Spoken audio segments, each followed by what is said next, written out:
Hey everyone, it's Pat from Seattle Coffee Gear here, and I am here today with the Technivorm Moccamaster KBGV Select with a few tips and tricks for using this brewer to the best effect. First thing that I always like to say whenever I do any videos like these is that you're going to want to follow the instructions in the manual for the cleaning of this drip brewer, using the right kind of cleaning substances that they recommend, making sure that you clean and descale the pot regularly based on those recommendations, and make sure you clean out the brew basket. I know we talk about this a lot, but it really does ensure that the coffee coming out of your machine is going to taste good and is like the best thing you can do to improve the life of the machine and improve the taste of the coffee you get out of it. The other thing that you can do to make sure that you get really good tasting coffee, and again, this is probably going to seem obvious to a lot of our viewers, but make sure that you're grinding your coffee fresh. Rather than like grinding your coffee the night before or using pre-ground coffee, you're going to get the best pot of coffee if you grind it right before you brew it. One thing you can do to speed up this process is weigh out your ratios ahead of time. Rather than storing your beans in your grinder hopper, if you store them in a separate container, weigh out the beans that you're going to need, and then get those in the hopper for the next morning, then they're at least going to be ready to go for you. It's worth noting that the half pot option on this Moccamaster Select, which the selection between half pot and full pot, it puts the Select in Moccamaster Select. The half pot's going to be 20 ounces of water and the full pot's going to be 40 ounces of water.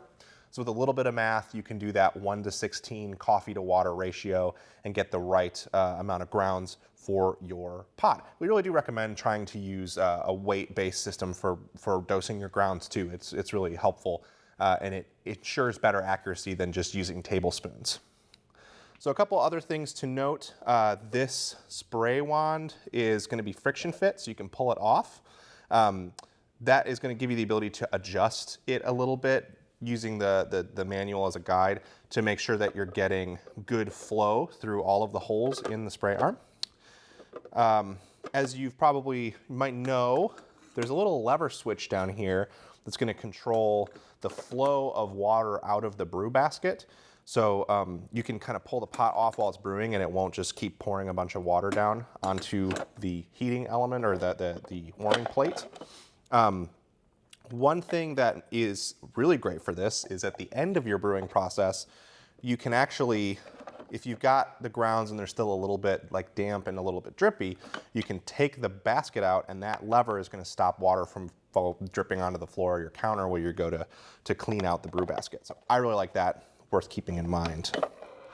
One thing that also seems obvious, brew the amount that you're going to drink. With this brewer, since you can go between that half pot and full pot option, if you're not brewing for a whole group of people, brew a half pot. This warming plate keeps it warm for about 100 minutes.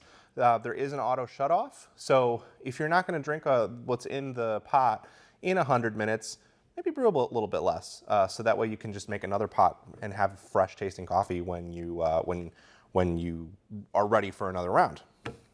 Another thing that can help you get coffee that's at the best temperature when you drink it is if you take a minute to warm up your carafe with some hot water and warm up whatever mug you're going to be pouring your coffee into with some hot water. That way everything stays nice and consistent.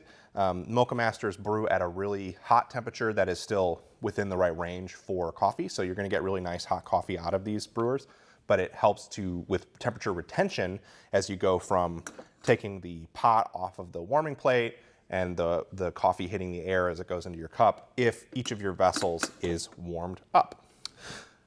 As opposed to if you've used other Moccamasters, the biggest difference here is that selector switch, and it kind of replaces the settings for the warming plate. So that's worth keeping in mind if you pick this up. This just has a 100-minute auto shutoff for the warming plate, and of course you can turn off the whole brewer by just flipping the switch off. So that's going to be a little bit different than previous Moccamasters if you've had one in the past. Otherwise, it's a pretty simple brewer. Those are some good tips to help you get the most out of it. And if you have any questions, feel free to drop them below. We hope you've enjoyed this video. Hit that like button if you did, and be sure to get subscribed for more videos in the future. Thanks. Yes.